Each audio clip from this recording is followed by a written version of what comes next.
A lot of high performers with perfectionism are solo striving without a tribe.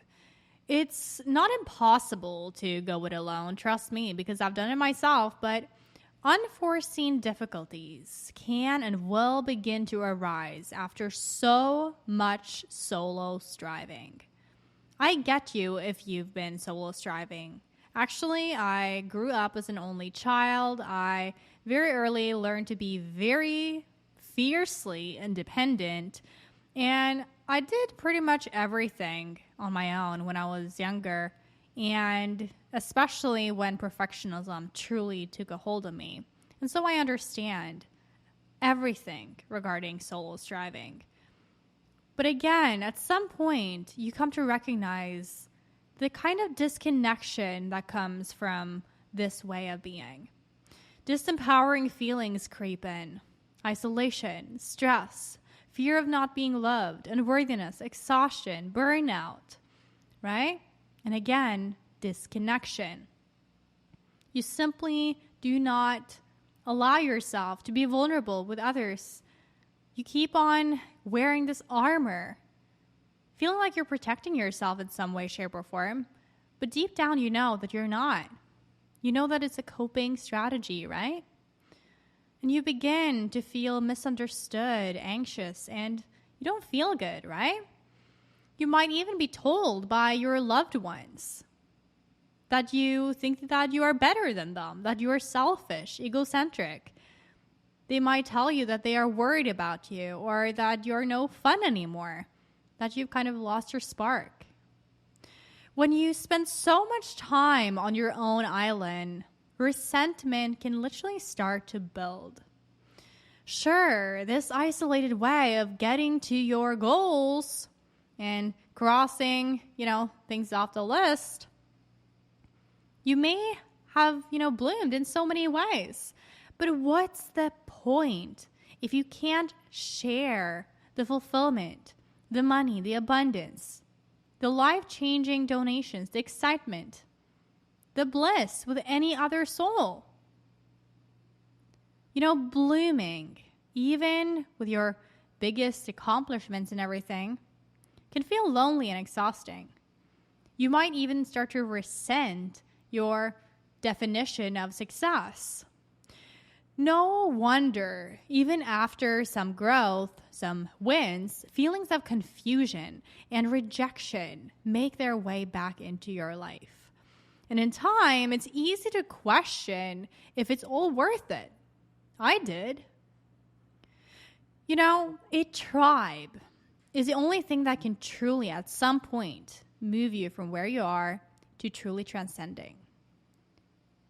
Help you go from transition to transcending. There is evidence that actually shows that tribe, right, the tribe component, has actually been a part of, women's circles for a very long time.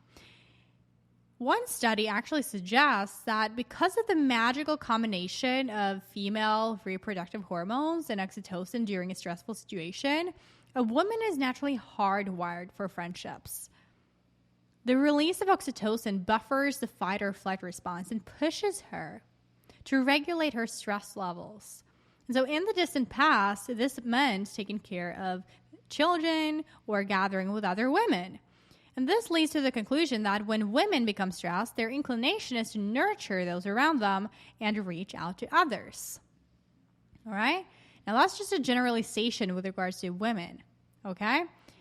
I know for myself that when I was stuck in perfectionism myself and as a woman, right, I actually would not consider myself to be the kind of typical woman. I actually found a lot more value in doing things on my own. And I think that rooted in trauma around being around women because I had really bad experiences and disempowering experiences around women where I was basically isolated, right? Blocked out of the group. And so that became kind of a trauma that enacted itself and got projected into my future. I basically recreated situations from the past where I constantly confirmed the belief that I was not lovable by women. But you see here, though, that women tend to have this tendency of being more open to maybe connection than men would be, right? So with regards to men also produce oxytocin, but unlike women, their hormone levels are so high that it tends to reduce the effects of it. They tend to want to be alone, flee from this stressful situation, fight back, or bottle up their feelings.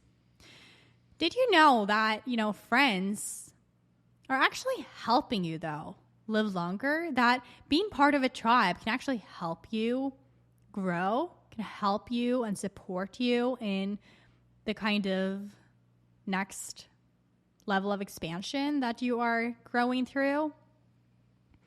When you are connected to a group and a tribe, right, and feel responsibility for other people, that sense of purpose and meaning translates to taking better care of yourself as well. I've actually figured this out myself through experience, through blooming beyond professionals myself, and learning to grow mycorrhizal networks with others, that you actually, to some degree, need a sense of tribe. You need a circle of friendship. You need a group. Now, I want to be clear here, though, that it can be a little seasonal.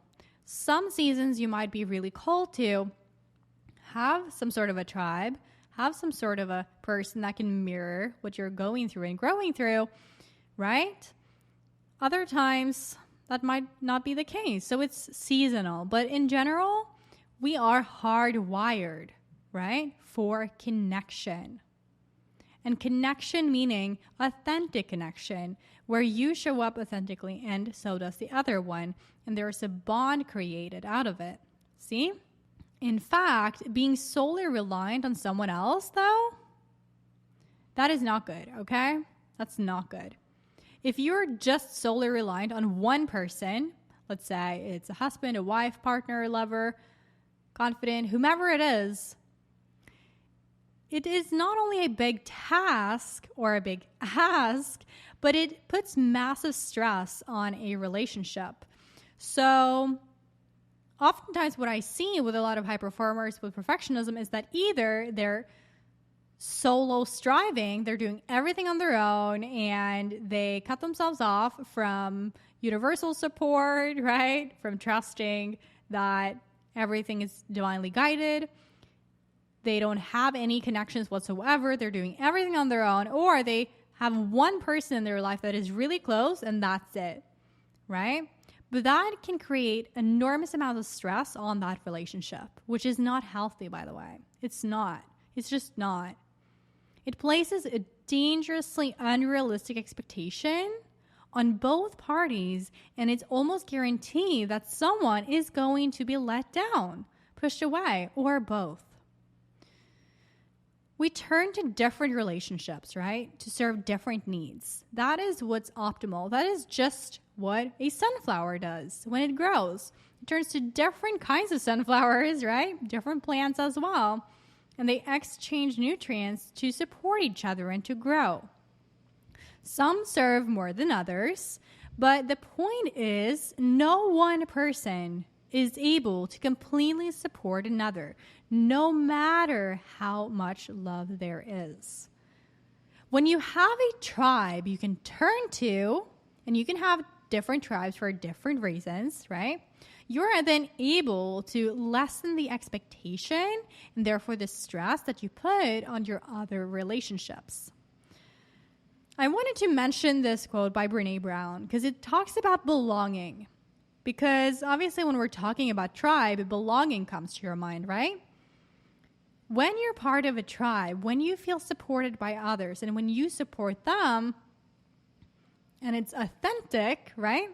That can create true belonging. But true belonging, according to Brené Brown, is this. It is the spiritual practice of believing in and belonging to yourself so deeply that you can share your most authentic self with the world and find sacredness in both being a part of something and standing alone in the wilderness. True belonging doesn't require you to change who you are. It requires you to be who you are.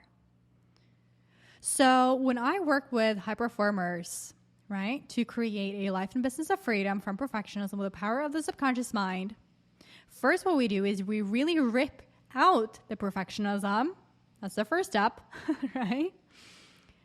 And then once we've been able to do that and experience the fall of fear and everything, then we can begin to truly go within. Then it's time to know thyself.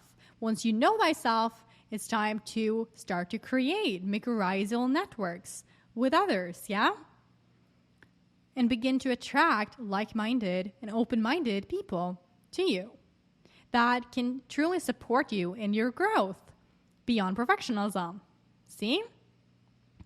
And then being able to actually then set bloom boundaries is essential. It is absolutely essential to set bloom boundaries around you, right? To be able to have healthy dynamics in relationships.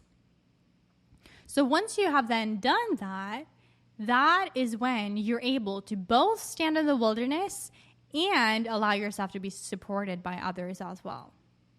That is true belonging. That is what a tribe is meant to do. See? So if you're curious about learning more about how to truly create a tribe for yourself, if you are constantly solo striving or depending on one person in your life or very few people in your life, and you would like to truly grow mycorrhizal networks in a tribe and everything, then definitely apply to join the Bloom Beyond tribe, right? With other sunflowers and bloomers who are growing through exactly what you're growing through, perfectionism, and who are committed to really bloom beyond that. Yeah? And you can also then be introduced to the Bloom Beyond Perfectionism program, the Bloom Beyond Mastermind as well, and join if we feel like we're a great fit to work together. Yeah? So until next time, stay bright, brave, and balanced.